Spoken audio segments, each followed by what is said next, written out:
Dahil sa pagsasagawa ng mga operasyon kontra insurhensya ng iba't ibang ahensya ng pamahalaan, ay tuluyan ng sumuko ang isang miyembro ng Communist Terrorist Group sa San Miguel Municipal Police Station, katuwang ang 2nd ZSPMFC, ZSPIO at ng Municipal Task Force ELCAC ng San Miguel, Zamboanga del Sur.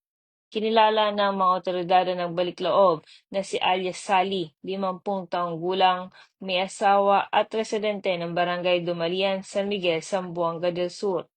Ito ay kasapi ng nabuwag na Guerrilla Front Kara ng Western Mindanao Regional Party Committee or WMRPC. Ang pagbabalik-loob ng dating rebelde ay nagpapakita na ang ating gobyerno ay seryoso ng wakasan ang insurhensya at terorismo sa bansa upang makamit ang isang bayan na tahimik, mapayapa at maunlad tungo sa bagong Pilipinas. Mula rito sa Zamboangang Peninsula, ako ang inyong PNN correspondent, Patrolwoman Joy Sabyog, alagad ng batas, tagataguyod ng Balitang Pulis.